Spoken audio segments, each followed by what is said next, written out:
आप देख रहे हैं इंडिया न्यूज। सबसे पहले देश आपके साथ मैं रचना बंसल। सुबह 9 बजे के बुलेटिन में आप सभी का बहुत स्वागत है।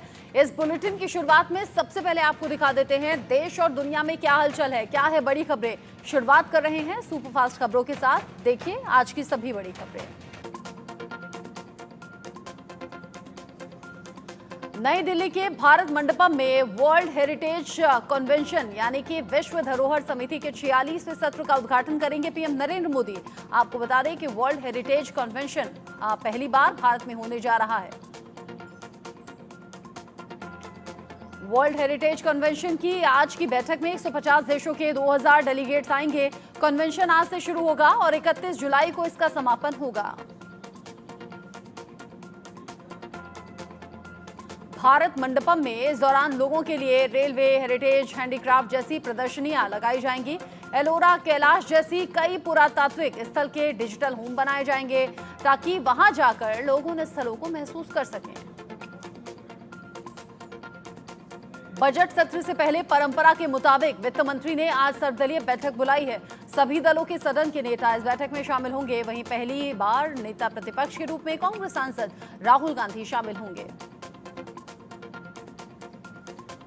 सर्वदलीय बैठक में तृणमूल कांग्रेस का कोई भी प्रतिनिधि शामिल नहीं होगा। पार्टी ने संसदीय कार्य मंत्री को सूचना दी है कि आज के दिन 21 जुलाई को टीएमसी शहीद दिवस के रूप में मनाती है। आज पुणे में बीजेपी के महाराष्ट्र प्रदेश अधिवेशन में शामिल होंगे केंद्रीय गृह मंत्री अमित शाह। पुणे पहुंचे और पहुंचने पर उप मुख्यमंत्री देवेंद्र फडणवीस और अजीत पवार, केंद्रीय मंत्री भूपेंद्र यादव और अश्विनी वैष्णव ने अमित शाह का स्वागत किया।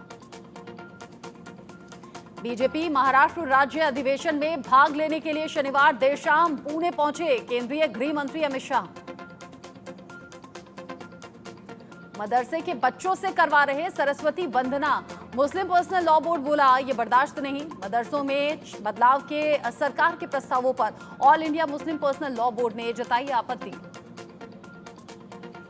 कोलकाता के धर्मतल्ला में तृणमूल कांग्रेस आज कर रही है शहीद दिवस का आयोजन।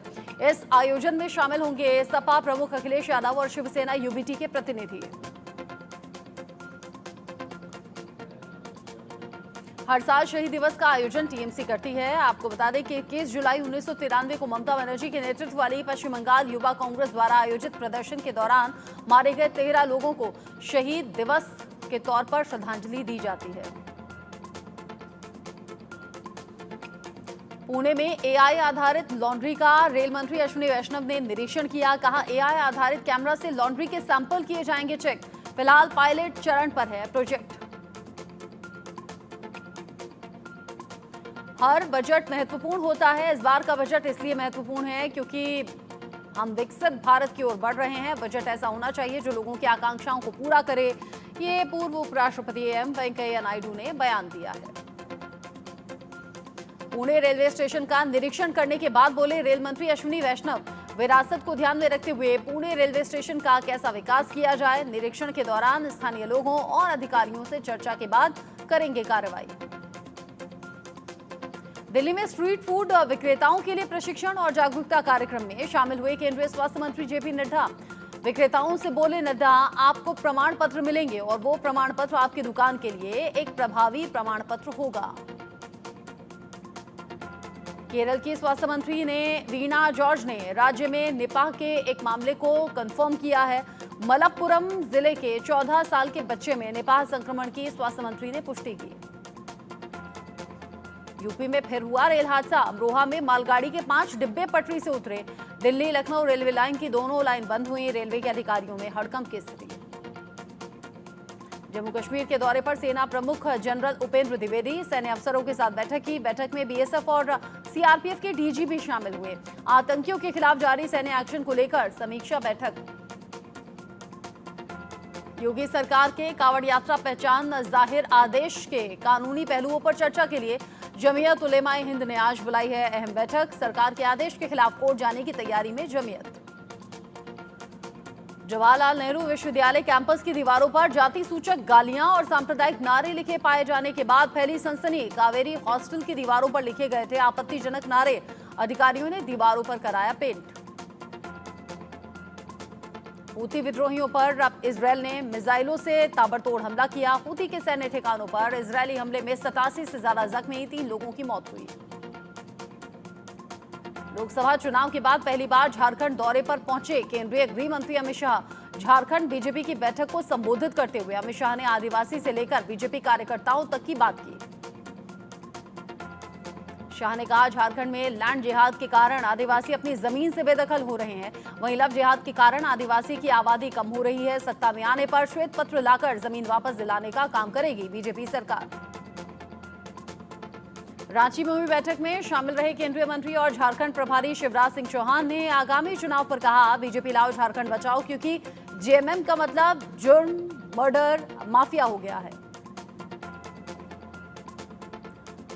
उत्तर प्रदेश के मुख्यमंत्री योगी आदित्यनाथ ने प्रयागराज में होने वाले कुंभ मेले को लेकर समीक्षा बैठक की। इस बैठक में राज्य के कई मंत्री और आला अधिकारी मौजूद रहे। जबलपुर में क्षेत्रीय उद्योग कॉन्क्लेव का आयोजन किया गया। उद्योग कॉन्क्लेव की पहल के लिए मंत्री प्रहलाद सिंह पटेल ने सीएम मोहन यादव की सराहना की। कहा, जब ऐसी पहल होती है तो उद्योग के लोगों का मध्य प्रदेश आना स्वाभाविक होगा। 3 नए क्रिमिनल कानूनों को लेकर राज्य की डीएमके सरकार की याचिका पर मद्रास हाईकोर्ट ने केंद्र सरकार को जारी किया नोटिस। कहा, पहले लॉ पैनल से सलाह लेनी चाहिए थी। डीएमके के ऑर्गेनाइजिंग सेक्रेटरी आरएस भारती की तरफ से दाखिल याचिका की सुनवाई जस्टिस एसएस सुंदर और एन सेंथिल कुमार की डिवीजन बेंच के सामने हुई। बेंच ने नोटिस जारी करते हुए 4 हफ्तों में केंद्र सरकार को जवाब देने के लिए कहा है। राजस्थान सरकार ने पुलिस भर्ती में मिलने वाले ओबीसी आरक्षण को खत्म किया। ओबीसी कैंडिडेट्स को मिलती थी 5 साल की छूट। मामले में विधानसभा में भी शुरू हो गया है हंगामा। आपको बता दें कि राजस्थान सरकार ने घोषणा की है कि जल्द ही सरकार आने वाले 4.5 साल में 4 लाख से ज्यादा पदों पर सरकारी भर्तियां करेगी। ओबीसी आरक्षण को लेकर सरकार के इस फैसले के खिलाफ और पक्ष में लोग खड़े हो गए हैं। फिल्म कल्कि के निर्माताओं को कल्कि धाम के प्रमुख संत आचार्य प्रमोद कृष्णम ने भेजा नोटिस। फिल्म निर्माताओं पर सनातन धर्म के मूल्यों से खिलवाड़ करने का आरोप लगाया। भगवान कल्कि भगवान विष्णु के अंतिम अवतार हैं, उनके बाद कोई अवतार नहीं होगा। श्री कल्कि धाम की स्थापना की गई और प्रधानमंत्री मोदी ने इसका शिलान्यास किया। वहीं इस फिल्म ने हमारी धार्मिक भावनाओं को ठेस पहुंचाई है, ऐसा प्रमोद कृष्णम ने कहा। भरतपुर में श्रीनाथ जी मंदिर में मुख्यमंत्री भजनलाल शर्मा ने पूजा अर्चना की। इंडिया ब्लॉक के बिहार बंद पर बोले डिप्टी सीएम विजय कुमार सिन्हा, कानून व्यवस्था पर अगर विपक्ष गंभीर है तो वो संकल्प लें और घोषणा करें कि किसी अपराधी को चुनाव का टिकट नहीं देंगे। इंदौर विधायक गोलू शुक्ला ने हिंदू धार्मिक स्थानों पर खाद्य पदार्थों की दुकानों पर नेम प्लेट लगाने के निर्देश का समर्थन किया। कहा, जिस मार्ग से यात्रा निकले वहां दुकानों पर मालिकों का नाम लिखा होना चाहिए। नेम प्लेट मामले पर बोले शिवसेना यूबीटी नेता आदित्य ठाकरे, ये बीजेपी द्वारा लोगों के बीच दूरियां पैदा करने का प्रयास है।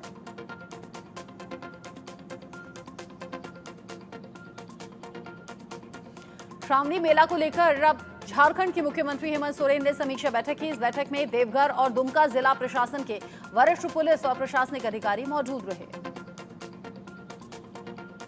बैठक के बाद बोले सीएम हेमंत सोरेन, मेले की सभी तैयारियां पूरी कर ली गई हैं। 24 घंटे इसकी निगरानी की जाएगी। श्रद्धालुओं को किसी तरह की असुविधा ना हो, इसका ध्यान रखा जाएगा। किसी तरह की लापरवाही बर्दाश्त नहीं की जाएगी। गुरु पूर्णिमा के पावन अवसर पर गोरखनाथ मंदिर में गोरक्षनाथ पीठ के महंत योगी आदित्यनाथ ने पूजा अर्चना की। हूती विद्रोहियों के तेल अवीव में किए गए घातक ड्रोन हमले के एक दिन बाद इजरायल की जवाबी कार्रवाई। पश्चिमी यमन में विद्रोह समूह के कई ठिकानों पर हमला किया। इजरायली लड़ाकू विमानों ने यमन के होदे-इदाह बंदरगाह के पास हूती सैन्य ठिकानों पर हमला किया। 3 लोगों की मौत हो गई, 87 लोग जख्मी। इजरायल के हमले के बाद यमन में सुप्रीम पॉलिटिकल काउंसिल के मोहम्मद अली अल हुती ने सोशल मीडिया अकाउंट एक्स पर एक पोस्ट में लिखा, इसके जवाब में कई घातक हमले किए जाएंगे। अदन की खाड़ी में यमन के हुतियों ने फिर कर दिया बड़ा हमला। सिंगापुर के ध्वज वाला जहाज हुआ क्षतिग्रस्त। हुतियों ने हमले की जिम्मेदारी भी ली है। इजराइल हमास के बीच में करीब 10 महीने से जारी जंग के बीच इंटरनेशनल कोर्ट ऑफ जस्टिस का अहम फैसला। वेस्ट बैंक और पूर्वी यरूशलेम पर इजराइल के कब्जे को गैर कानूनी माना।